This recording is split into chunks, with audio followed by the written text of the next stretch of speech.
chef, accountant, or midwife? She has to be a midwife. There's no way you just made that one up. Yeah, she's a midwife. I didn't know they still had midwives. I like her. We'd be friends. What happens when the two most attractive people on Earth find themselves stranded together on a spaceship for 90 years? Well, as it turns out, it's a lot like a summer cruise, except that the ship is empty and it's slowly sinking. There's a lot that doesn't make sense in Passengers, the new sci-fi whatchamacallit starring Chris Pratt and Jennifer Lawrence. But who needs logic when you have two of the hottest movie stars on the planet headlining your film? I have a feeling that, despite its less than stellar interstellar story, Passengers will still manage to perform out of this world at the box office.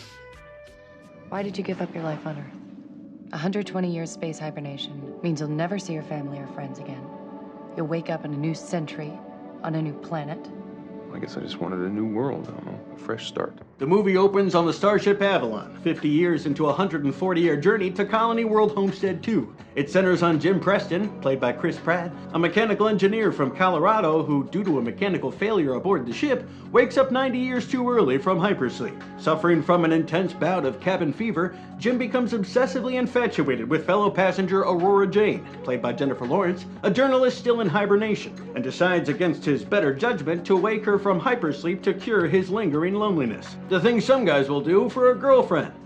I always find it interesting when movies that take place hundreds and hundreds of years in the future feature characters that speak and act as if it's present day. Surely our children's children will have picked up some unusual new slang by then. I'm still trying to figure out what shipping means. But Passengers is certainly no arrival and has no interest in exploring interesting sci-fi concepts, nor should it feel it has to. The movie works perfectly fine when it's just Chris Pratt getting drunk by himself on a spaceship, and works even better when he's struggling to decide whether or not to awake his budding crush. It's hard to imagine that a movie might work better without Jennifer Lawrence in it, but in this case, it might be true. Which isn't to say the actress doesn't put forth a good performance, she's incapable of otherwise, but her talents are totally wasted on the character that's written for her to play. We're led to believe through her writing that it's Aurora's sense of humor that Jim ultimately falls for, but throughout their entire courtship aboard the Avalon, she never tells a joke once. Maybe hers is more of a silent wit. The more we get to know these two characters, the more we wish we hadn't. Their stories for choosing to immigrate to Homestead 2 seem particularly flimsy. Aurora's reason for her journey, which is apparently round trip, is so she can travel 250 years into the future to write a story about it. And Jim's reason for leaving Earth is because work has become too hard to find as a mechanic. I think somebody should have majored in poli-sci. There's a moment in the movie where Jennifer Lawrence's Aurora writes in her diary, "We're the last two people in the world that would end up together, but here we are," which I think is a pretty incorrect observation from such a supposedly talented journalist, as these two smoking hotties feel perfect for each other. As far as trying to classify Passengers, I'd like to see somebody try to. The movie's a sloppy hodgepodge of different genres and never seems to know what it wants to be at any given moment. During a montage that takes place during Aurora and Jim's early romance, they go to the space cinema and watch a movie entitled Sci-Fi Fantasy, which may have been what the movie started out as, but certainly isn't what it ends up being. To be clear, I didn't hate the whole movie, and rather enjoyed the first 40 minutes or so, as it seemed to let Chris Pratt's charisma do much of the heavy lifting. But when it's revealed to Aurora that Jim lied about waking her from hibernation, the movie takes an unusually stark turn, and it only gets worse from there. There's one thing I want to delve into a little deeper in regards to Passengers. Don't worry, I'm not going to give away the movie's big reveal. Spoiler alert! No, I'm just kidding. I want to talk about the android bartender, played by Michael Sheen. It seems pretty obvious to me that the only reason for the character's inclusion was to make particular story and character beats easier to hit for the screenwriters. But I don't believe the filmmakers considered the fact that the bartender's mere existence would raise a slew of questions that would distract the viewer from enjoying the story in the first place. Questions like, why does the bar in the film resemble the bar from The Shining? Wouldn't passengers prefer a bar that reminded them of more lighthearted entertainment? Coyote Ugly, anybody? Why is the bartender the only robot that resembles a human? All the other robots look like refrigerators or Roombas.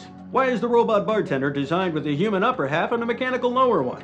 Did the technicians run out of finances halfway through manufacturing? They don't have Kickstarter in the future? Why is the robot bartender the only bartender at that one bar? It seems like a little too much bar for only one bartender to handle. And finally, is this the only bar on the ship? It's certainly the only bar that Jim or Aurora has any interest in patroning.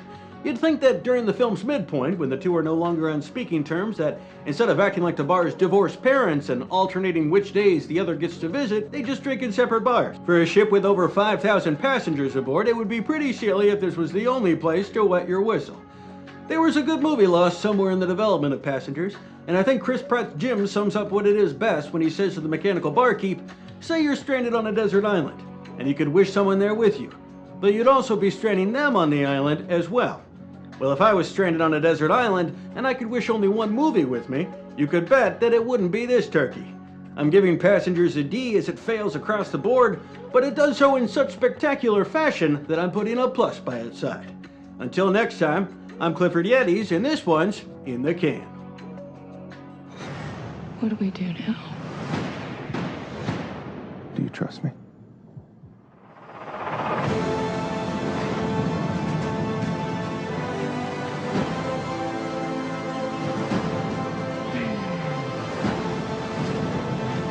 This ship is gonna go. I have to do this. No! You die, I die.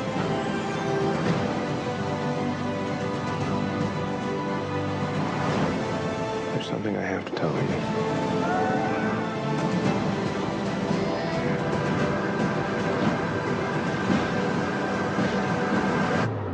There's a reason we woke up early.